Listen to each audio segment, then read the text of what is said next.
Welcome to Flight Club. We take off soon. Make yourself comfortable. We recommend getting a drink and headphones. Yes, headphones are essential. The first rule about Flight Club is you do talk about Flight Club. The second rule about Flight Club is you do talk about Flight Club. This flight will never stop.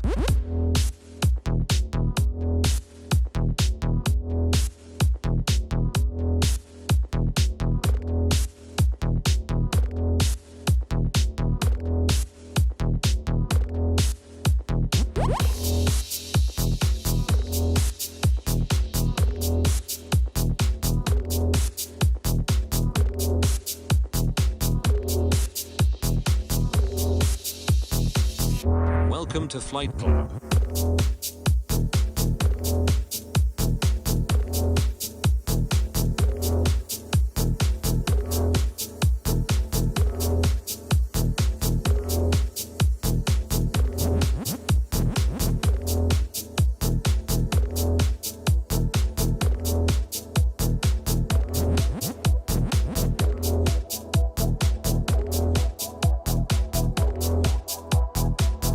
Welcome to Flight Club.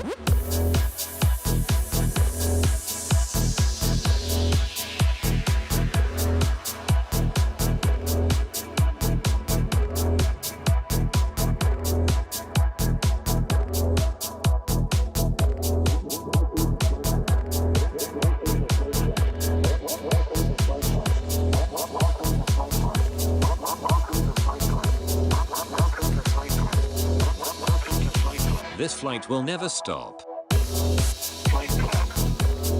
Flight Club. Flight Club. Flight Club.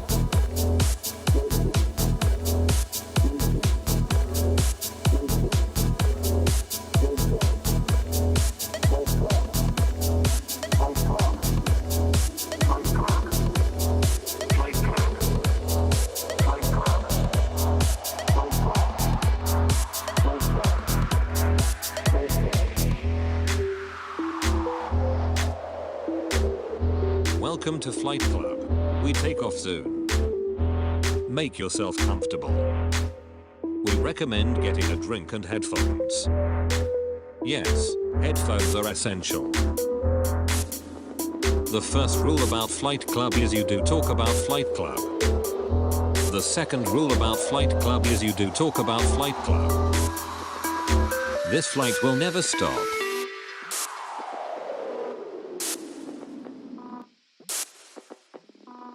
This flight will never stop.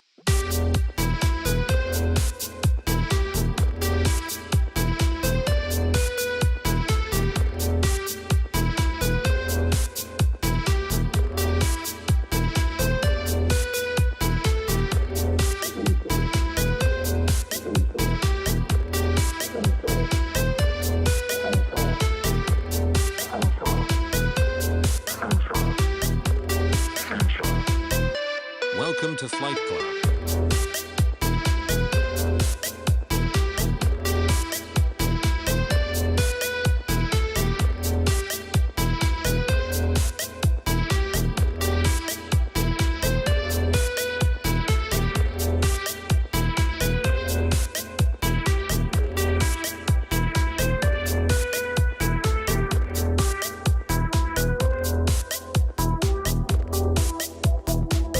We take off soon.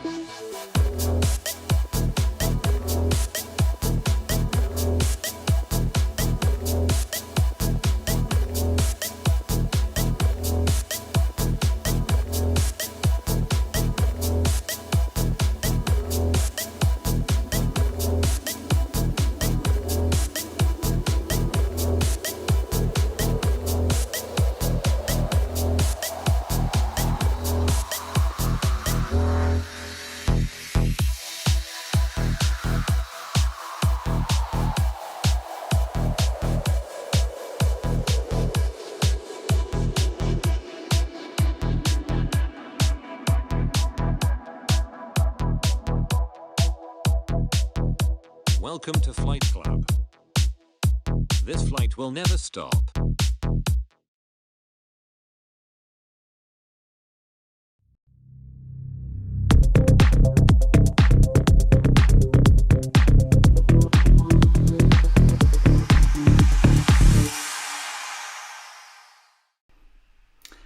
and welcome to Flight Club. My name is Klaus Leopold and I'm one of the hosts of this show where we talk about topics that are somehow related to Flight Club.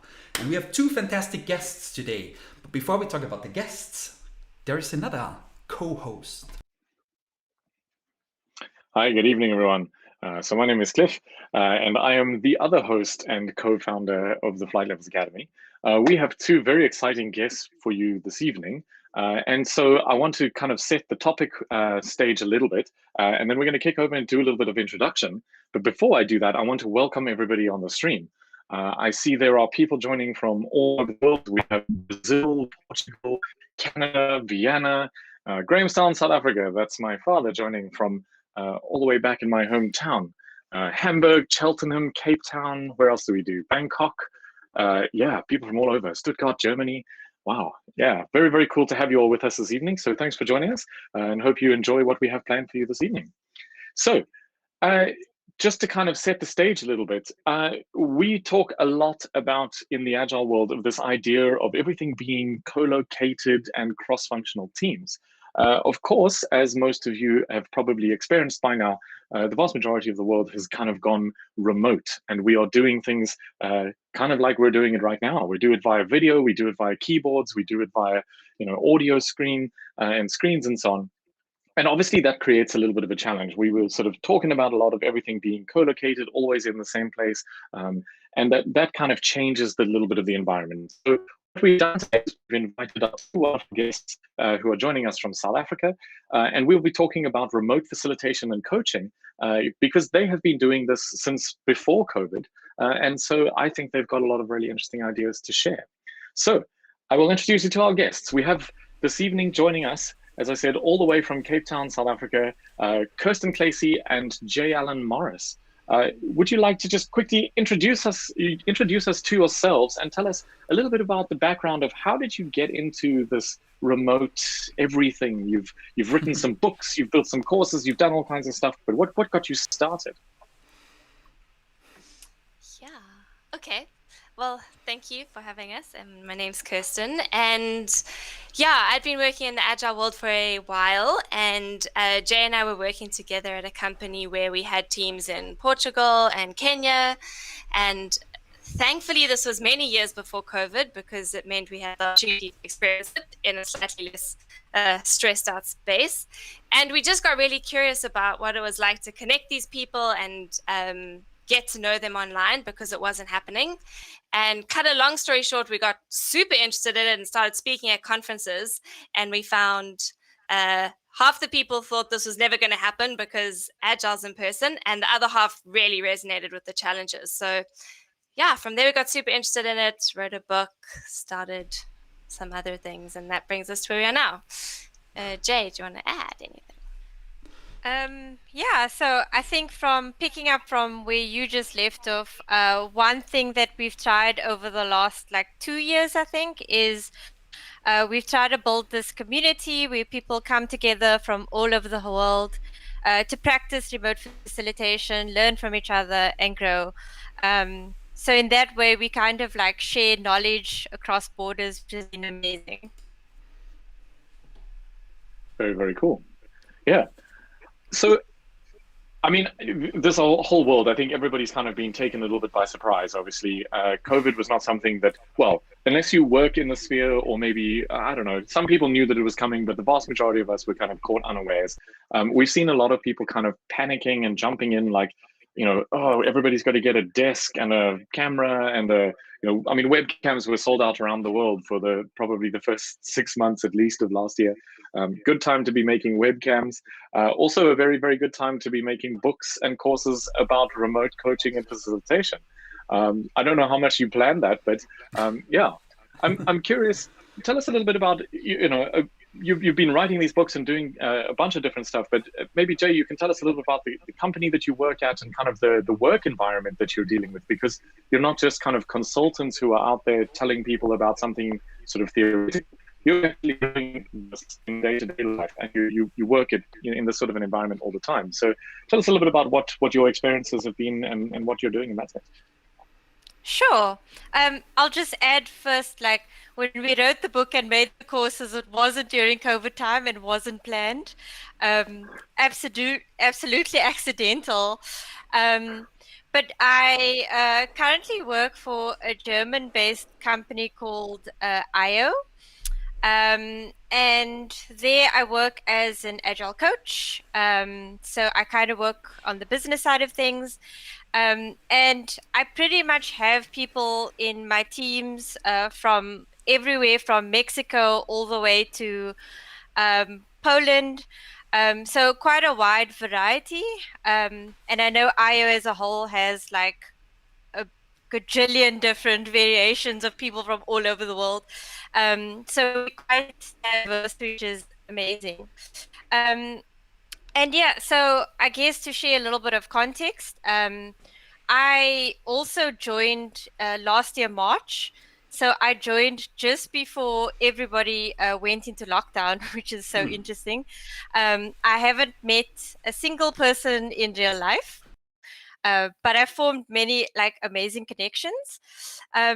And another interesting, important fact I think that would be useful to know is that IO was remote friendly, but not completely remote. So some people still came to the office, whereas, of course, everyone that did not live in Germany would dial in remotely to calls. So it's been quite a mix of experience. It's been quite an interesting journey navigating that and figuring out how to navigate the space when everyone went suddenly remote as well, because it wasn't a stranger in our company either.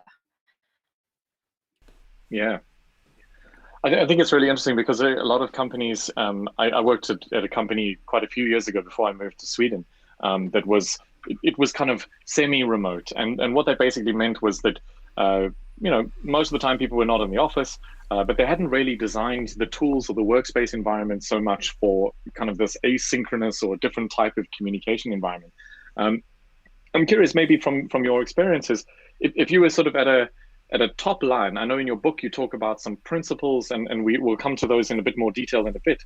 But just kind of, if you were to define what does remote actually mean, like what is the things that are actually important that we need to consider in this world?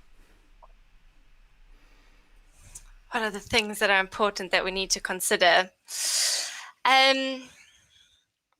So I suppose just to briefly define remote, we figured that question would come up, and we're not super attached to definitions. There's some debate, but typically if you read remote out there, what that will mean is it relates more to what Jay was speaking about, where you've got individuals working in different places, and it refers to the individual position, whereas distributed tends to reference like an organization's mindset or strategy towards not having any physical presence or reliance on co-location.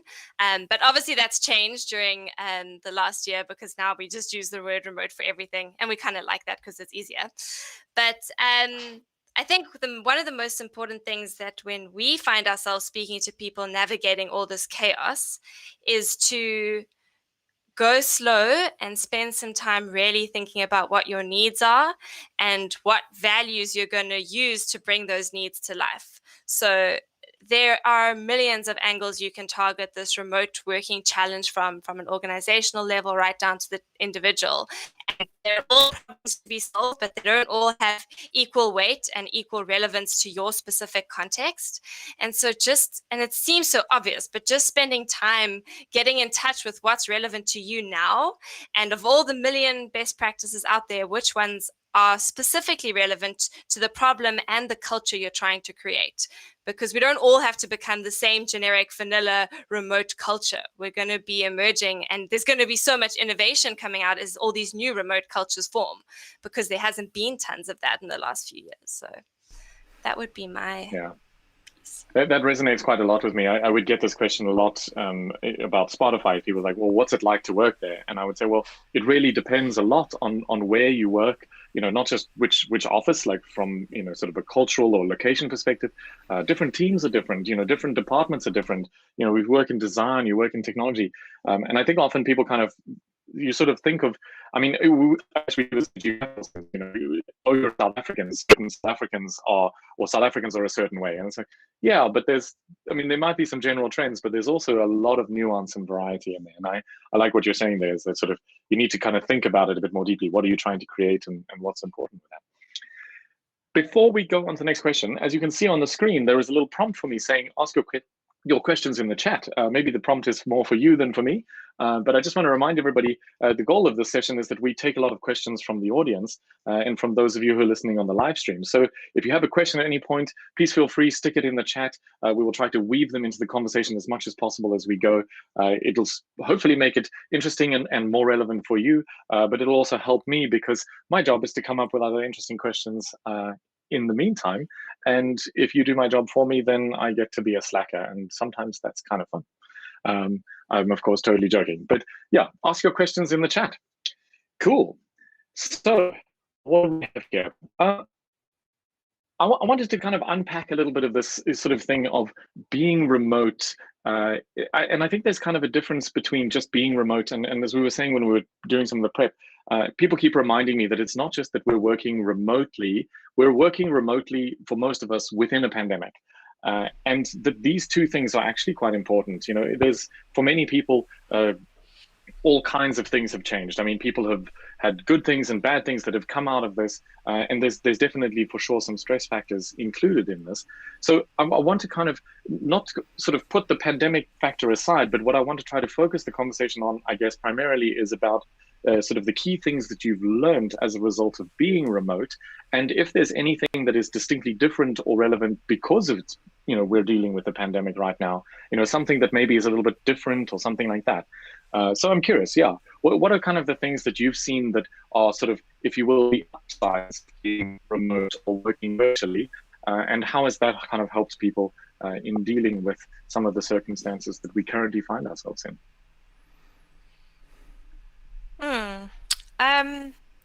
If I answer that question in terms of remote meetings, and I'm talking about synchronous meetings at the moment, then I would say, like, a big difference is preparing ahead of time. So making sure that you know exactly what you want to achieve, and then you know how you'd get there.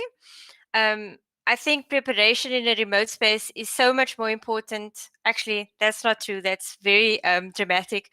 But it's a little bit more important than preparation in real life, because we're seeing a lot of meeting fatigue, because just because, like, the presence of being on space is like, it's not as easy as being in a room together where you can easily just pick up and attack a whiteboard. So I definitely think the difference there in remote meetings is preparation. I think the difference also is in the way that you socialize at work. So if I remember back when I was in an office all the time, it was easier for me to connect with people on a day-to-day basis or an informal basis. You know, we'd pop to the kitchen, we'd be making coffee together, and then like learn something new. You have to be a lot more intentional in a remote space, I think. And then just on the topic of COVID, one thing that I feel is super important to keep in mind is that you might be, if you're in a synchronous meeting, you might be coming into someone's home. It's not the same as people working remote before the pandemic, because then people could work from a coffee shop, work from a co-working space, anywhere really that they wanted to. But what you're seeing now is a lot of people working out from their homes, and they have to deal with pet disruptions, the kids that they need to take care of, and I think it's very important to be mindful of that when you're expecting a different level of collaboration from them. Yeah. Kirsten. Yeah. Maybe I can pick up on this Go one for because it. in when you started, you were like, okay, it's way more important, or it takes longer to prepare everything. That's what I experience all the time. It's pain in the behind. So um, I was just running a workshop, and we were doing in real life like a paper folding exercise, like a flow experiment, and we've transferred this to the online world, and it's made for 5 people, 6 people, or 7 people. So I prepared everything for 6 people, but then only 5 people showed up. I was like, damn it, this means it's really like you have to redo everything, kind of. So you really have to think. I mean, when you're building paper ships, it's easy. There's one step more or less and everything is great. But that's what I've really experienced. And you also touched one thing, and I think there's even a question regarding to this. So Stefan is asking, from your experience, what is the maximum span of attention for a virtual meeting? Because at least for me, I really feel that I have done quite a lot of work after 3 hours of online workshop. So what is your take on this? Yeah. Maybe to just quickly address what you mentioned, I'll give my opinion on the extra time to prepare. I think we also spend, at least I notice, we spend a lot of time talking about the challenges of remote working. But it's important to note, I think, that there's pros and cons to both. And there's no point in highlighting that, or it doesn't help us to notice that, you know, the one has all these things and the other doesn't. And so what I've started thinking about is how remote is challenging and it brings these additional things, but it's also got so many benefits. And yes, the challenges mean it'll never be like co-located, right? We can't seek out the same experience as co-located, but we have something different. And that's what organizations now need to decide, is do they want the different thing or do they want that? And so my encouragement to you would be that it gets easier, the preparing remotely. It gets way easier over time. And also the benefit I see is reusing it's going to be way easier, right?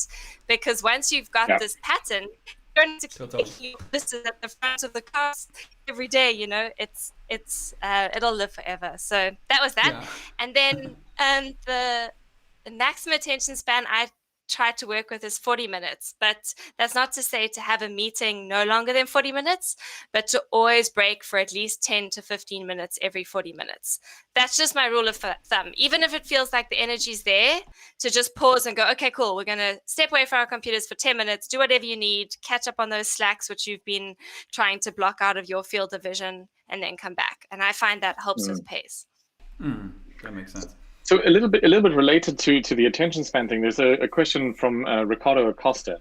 He's asking about, what are your recommended ways to kind of replace the chit chat? Because I think for me, one of the things that I noticed is that, like, if you would arrive at a normal meeting in a real life environment, you would have some kind of conversation. You'd get a sense of what mood people were in, if they're panicked, rushing with us, that kind of thing. But you don't really see that in the Zoom world or an online world. And so, what kind of ways do you have, or have you come up with any tricks for replacing the chit chat and sort of the social side of interaction that's maybe a little bit missing if you just go meeting hopping for 8 hours a day? And everything is binary, actually. So you're talking to either everyone or to no one. So there's not like a side conversation or something like this where like chit chat can somehow take place. Yeah, I'm really struggling with this. So what do the pros recommend? I have some strategies, but Jay, was there anything coming to mind for you? The thing that came to me initially, because you mentioned 2 different things. One is at the beginning of meetings and one is just general.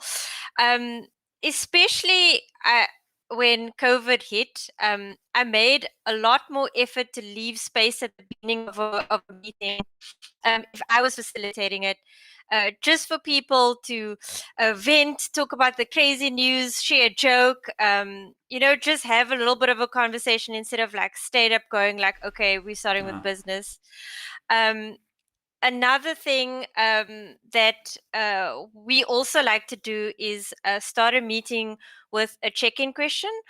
And this it doesn't have to apply to all meetings. It doesn't have to be like super fun. It doesn't have to be pointless. It can be related to the topic of your meeting, but just giving people a minute or two to like come into the space, answer a question, share their ideas and thoughts. And then for your social ideas of like coffee chats, one thing, this is not my idea, so I will not take credit for it, but one thing that our company IO did, which was quite nice, is they started this coffee speed dating thing where they would pair you up with a random person from a company for about 5 minutes, and you can just like get to know someone new, meet them, and then you have like the small informal conversation with someone that you might never have met before.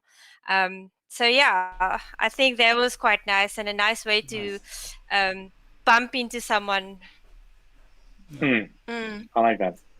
Kirsten, were you going to add if something? I could add, yes, I love this topic because I think it's really hard to create some serendipity remotely, right? And the lens I look at it through, which will sound familiar given that we're on a flight levels webinar, whatever you call this, is looking at it from intentionally designing it at all the different levels. So thinking at the individual level, the team level, teams of teams, and as an organization, and kind of acknowledging, just like I said earlier, there's pros and cons to working remotely, and you naturally are going to lose that coffee chat kind of informal space. But you can design a space for it to happen. It'll just feel different. And so if you think to each of those levels, there's different strategies you can use. So one thing I really like at the individual level, which I currently do with one team, is we each on Slack have our own channel where we just journal for the day what we're going to do. And it's our own channel and anyone can subscribe to your channel. And then it creates serendipitous chit chat because someone may see you're doing something and they may just comment and there'll be like a little thread.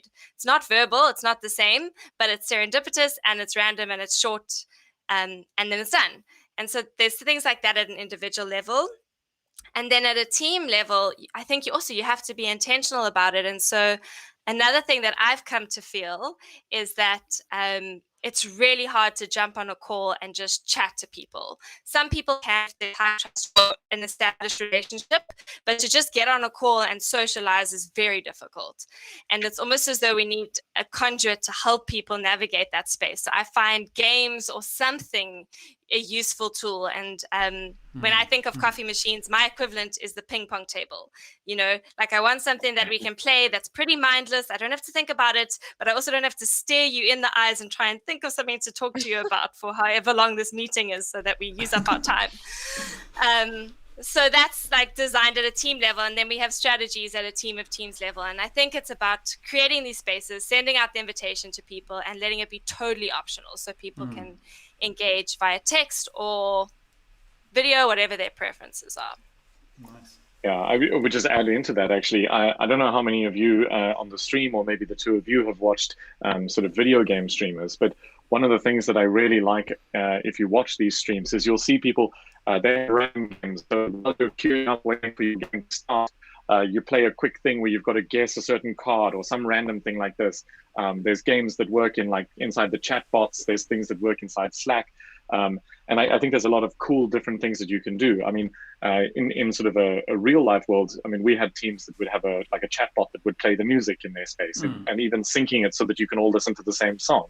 And then when somebody plays like, okay, it's time for beer, they have a certain song that they play, or, you know, this is the stand-up song or whatever. Like, you know, there's a lot of that sort of humor and stuff that can come through, which I think is quite cool. And so, yeah, I like this way of exploring ways for people to kind of bring some of their personality and not make everything just about meetings. Which actually brings me a little bit to the next question that I wanted to pull in from the chat. Ann Arbor is asking, she says, talking about meeting fatigue, how do you deal with people getting tired of being on video all the time? And what does sort of facilitators and coaches need to deal with in order to be able to handle the situation? And what I want to kind of color in a little bit from my own personal experience of this is that I think perhaps a little bit of kind of what in my mind is sort of my instinctual response to this is that a lot of the things that we do as meetings are not actually necessary to be meetings.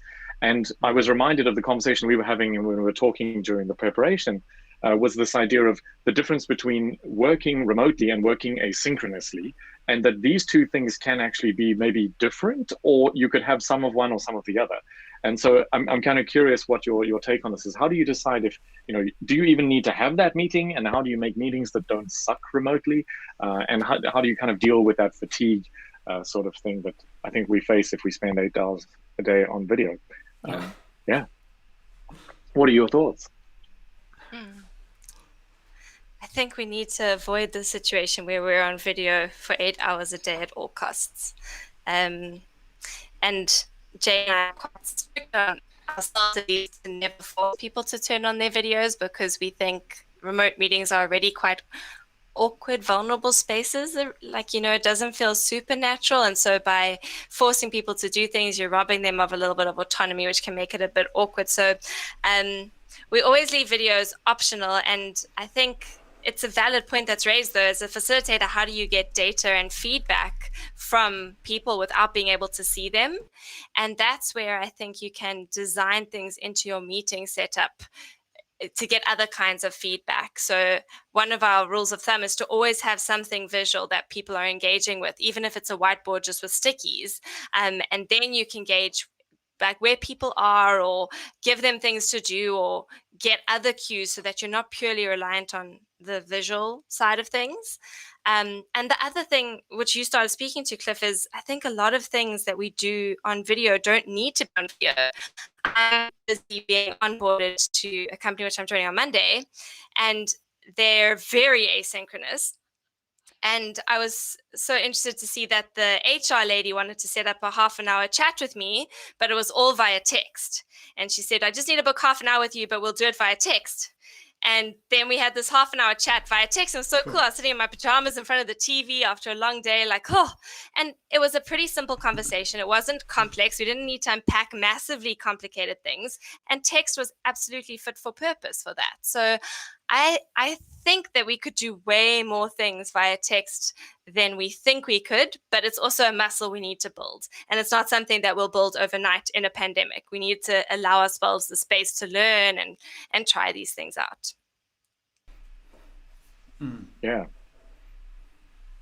Was anyone going to add something before I jump in? Because I was thinking that what I really like and kind of was this thing of some of the meetings not needing to even be a meeting, and some of the interactions. And I saw this a lot in the last 2 years that I was working at Spotify. We spent a lot of time working between Stockholm, London, and New York. And what we found is that what was necessary there was to deal with this thing of asynchronous communication. And so what was needed was that you need to learn to kind of be a little bit clearer in some of your communication style, but also finding ways to say, okay, if I'm communicating this to the person, don't just tell them, okay, I'm done. Send them the link and tell them a little bit more information, like, here's what you were thinking, here's what you were planning to do next, here's some of the other stuff. So you actually give them the information and the context around it. And I think this leads to, in generally, a much healthier sort of style of communication, not just kind of getting better at meetings not being bad. Your quality of communication goes up. And I love what you said about this idea of doing like a HR onboarding through a text message.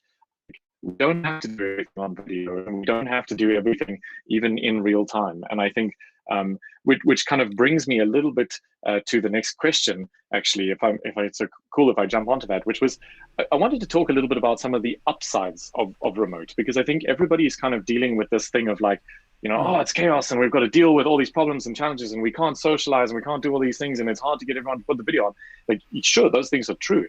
But I mean, just for me, for example, I've done workshops in Canada, in South America, I've done stuff in Asia, in South Africa, all in the same time while staying in my house. So I've not only saved environmental footprint, I didn't have to go all the way there, but I can basically teleport to Canada for the morning and then teleport to Brazil for the evening. And this is great. And then I can still hang out with my wife, and I don't have to stay in a hotel or, that kind of a thing. So, I mean, that kind of in the consultant life is one aspect of it, but there are for sure other upsides. I'm curious, what are you seeing as the benefits of Agile, for companies that have been figured out how to kind of do this maybe well, or got over some of the teething challenges and so on?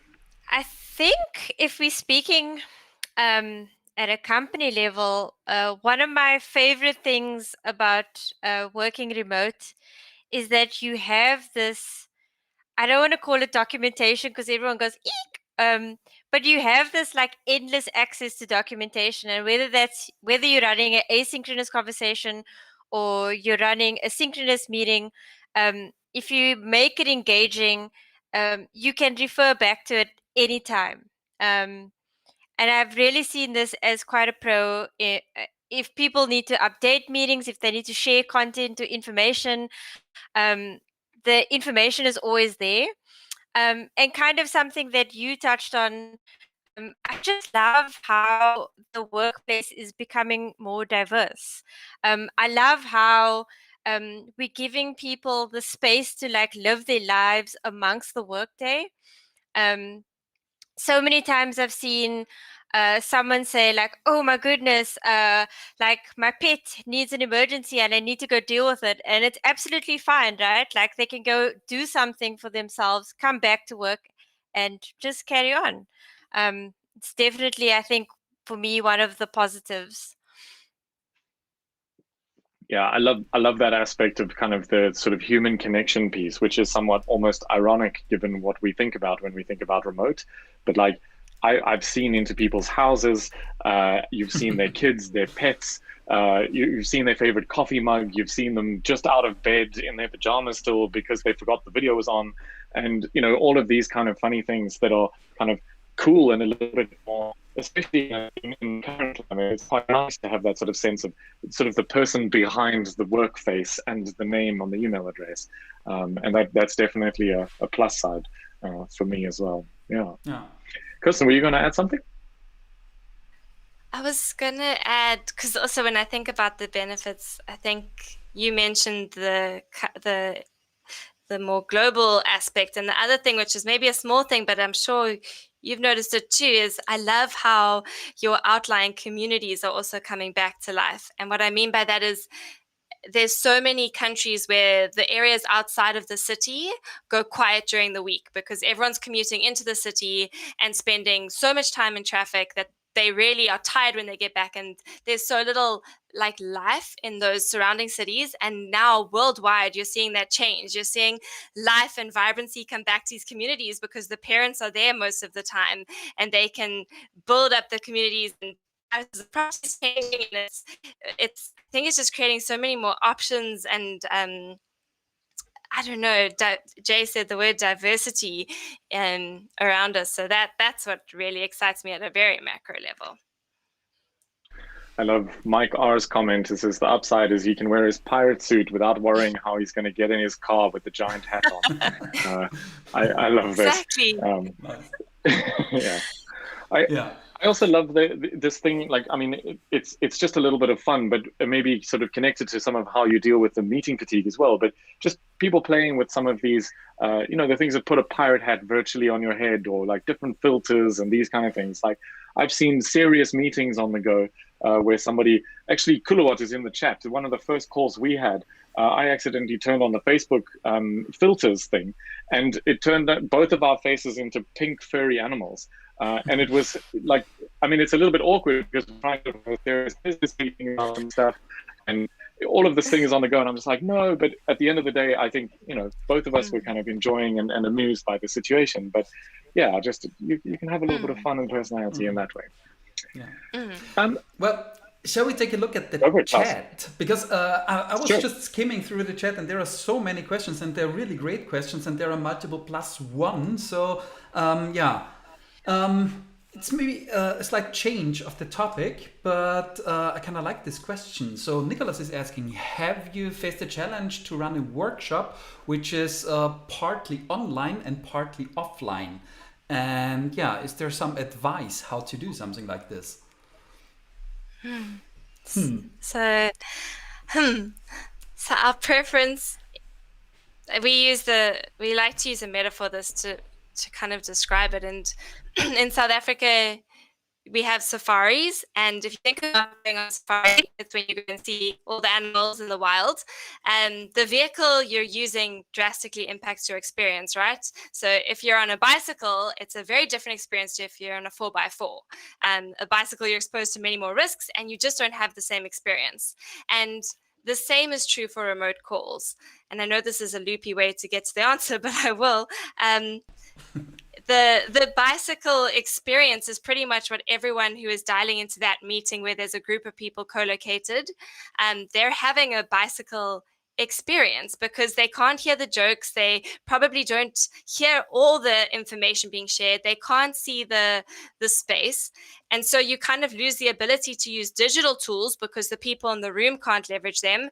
And you lose the ability to use physical tools because the people who are remote can't see them. So we really, when we're working in those situations, encourage everyone to dial in from their own machine and treat it as a fully distributed meeting. And if the case happens where, for whatever reason, culturally that's not possible, or maybe it's just a really high stakes meeting, like a long time ago, I facilitated a retrospective with a bunch of Cs and senior leaders where something had gone very wrong. And there was one person who was in Kenya, and they just decided that they needed to have this conversation in person. So it was worth almost putting someone on a bicycle and leaving them out there. But then we spent a lot of time trying to mitigate it. And so a strategy we used there is called a pseudo body, where we got someone else in the organization who had zero attachment to the subject or zero personal involvement, and their sole responsibility was to tend to the needs of the person on a bicycle.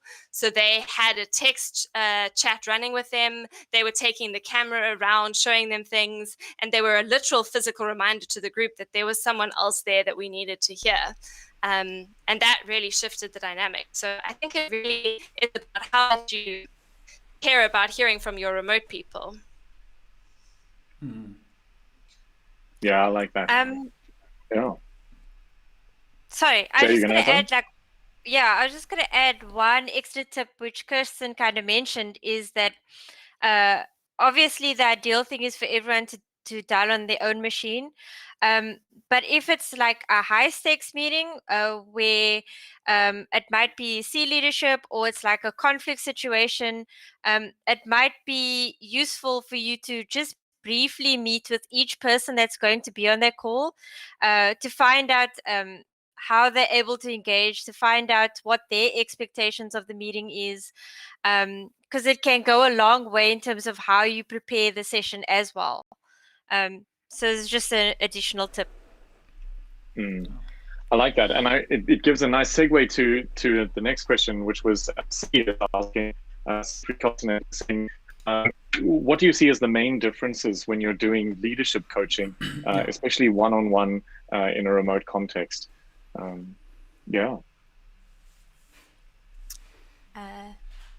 I jump in, Jay, or you? Mm-hmm. I can go. I think there's two angles. So the experience of actually coaching a leader, as well as the topics which will often come up with leadership when you're working remotely.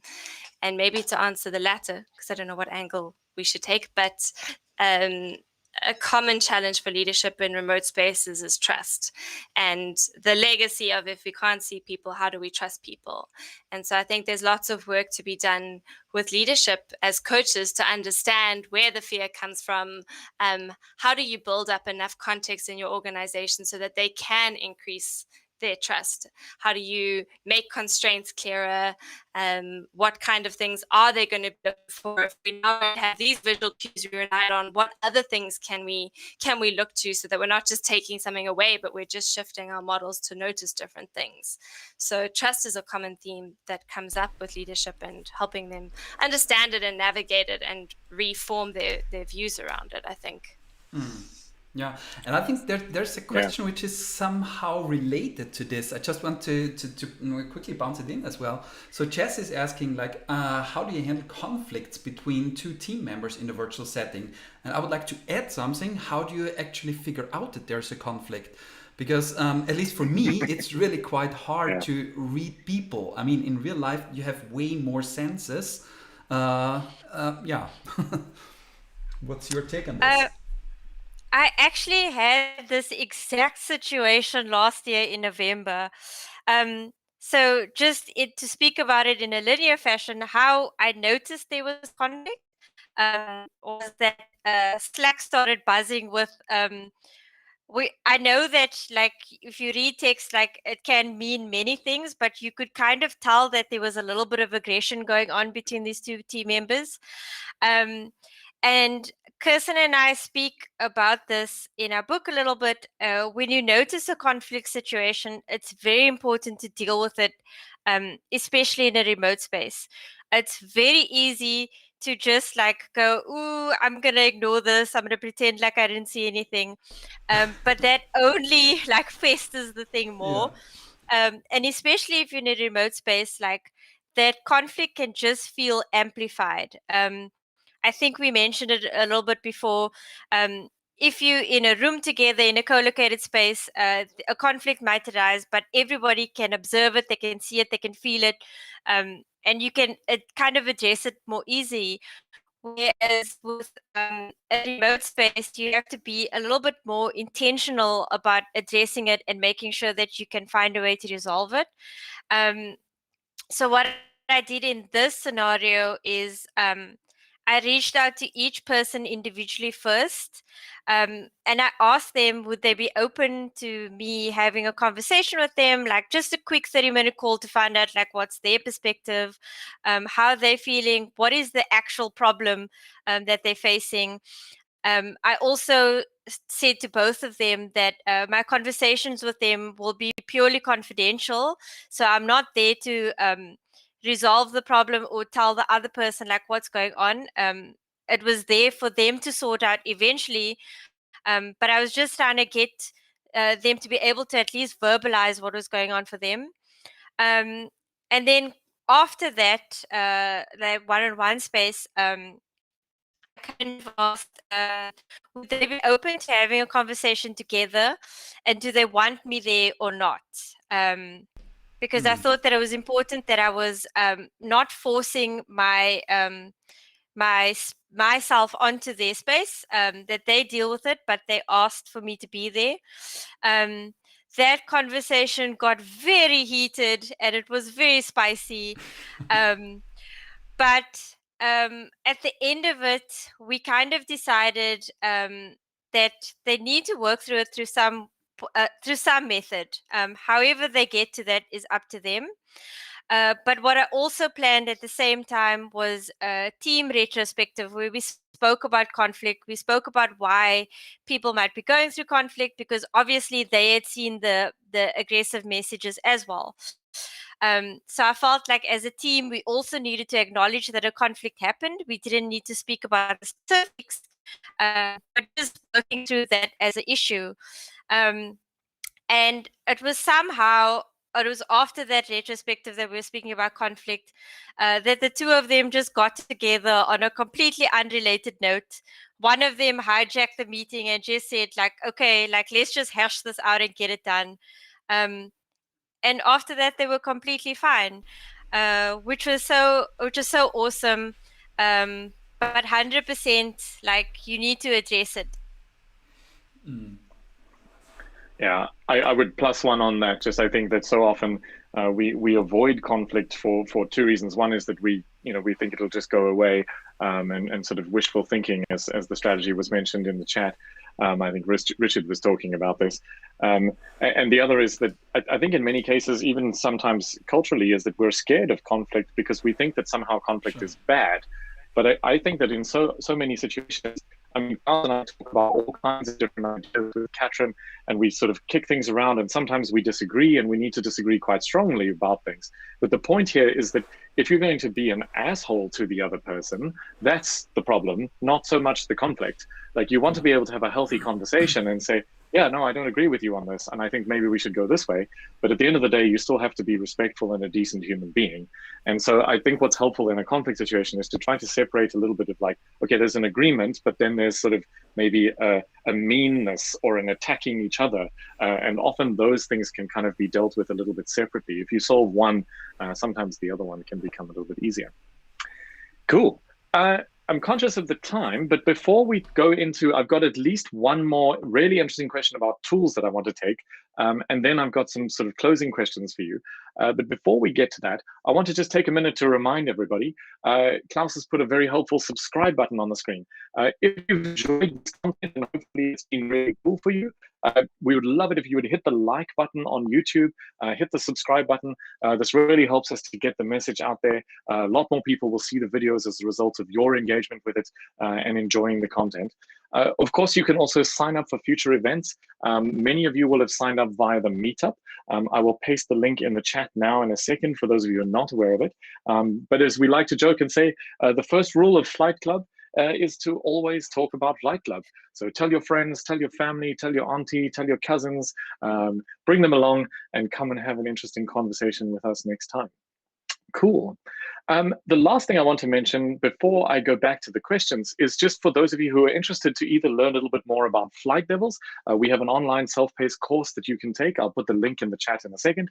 And the other thing is to mention that Kirsten and Jay Allen both have a book and an online course. I will stick the details for that in the chat and in the comments on YouTube if you're interested to find out more information and explore a little bit more of the content.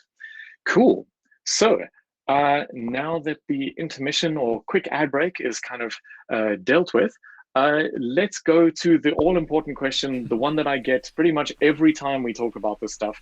What tools do you recommend? Or to put it another way, do you recommend tools? And if you do recommend tools, which ones and kind of why?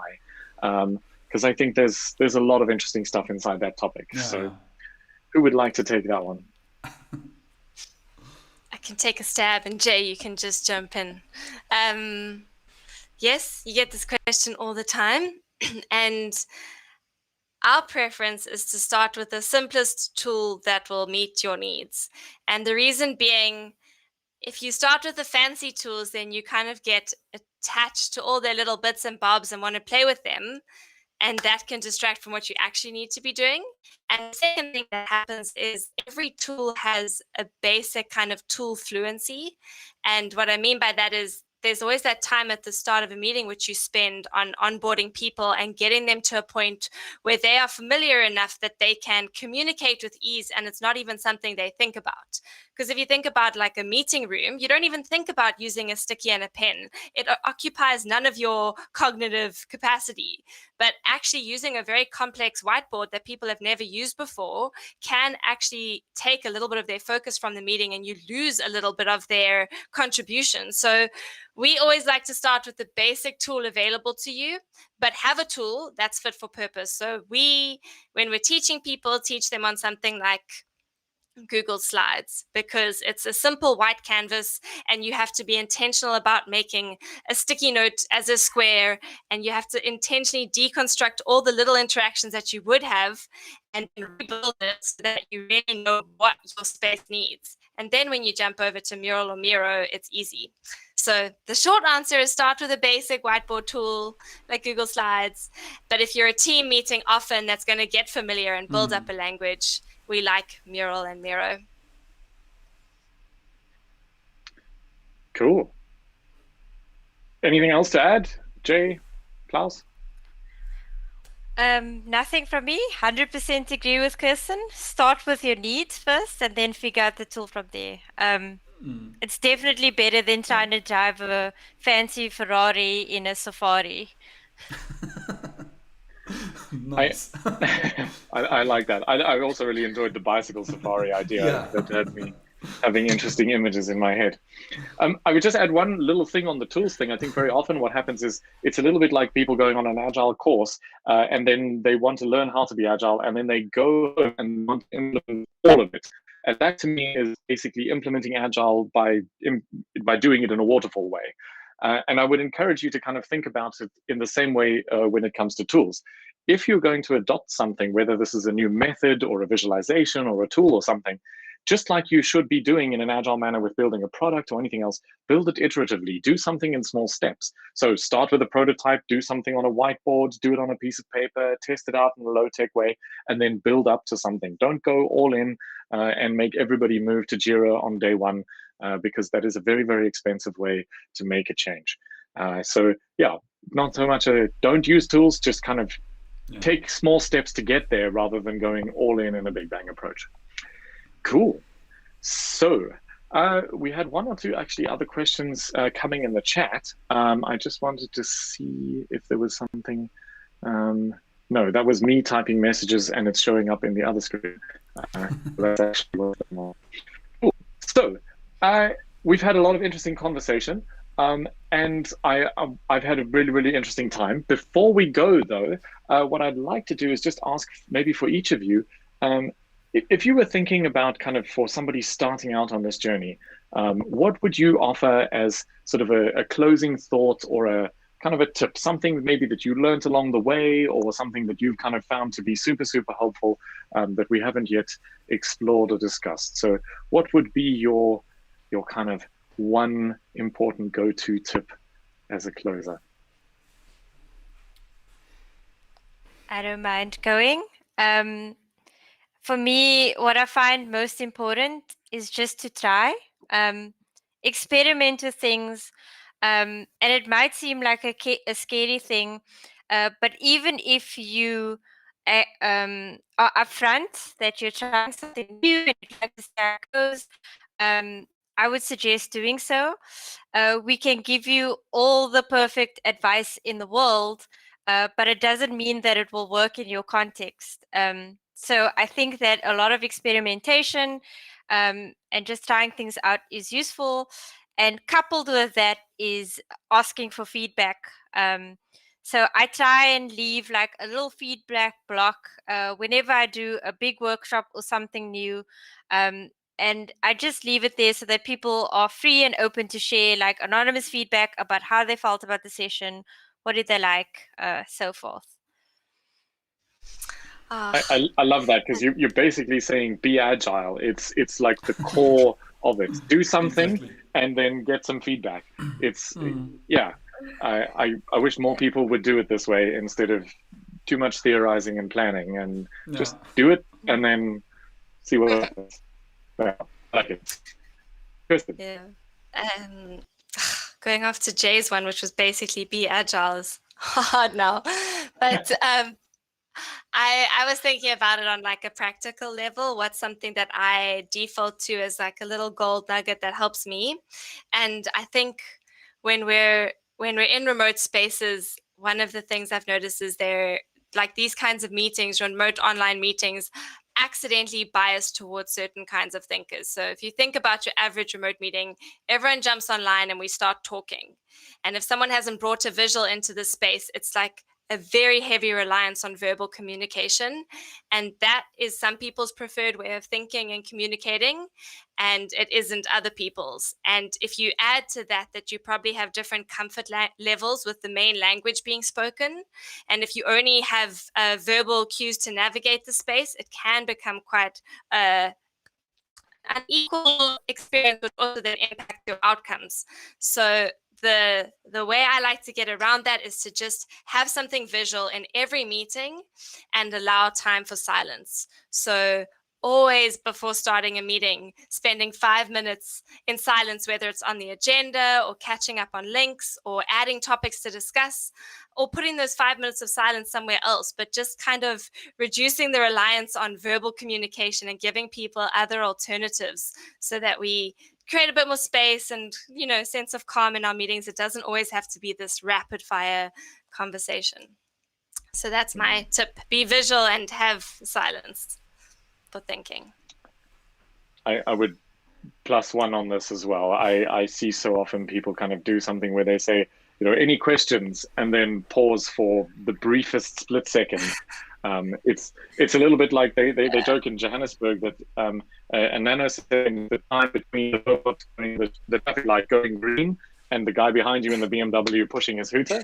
And people basically do the same thing with questions. They just say, any questions? No? Okay, cool. And then they're gone. And it's just like, dude, I barely even had a chance to register that you'd asked me a question.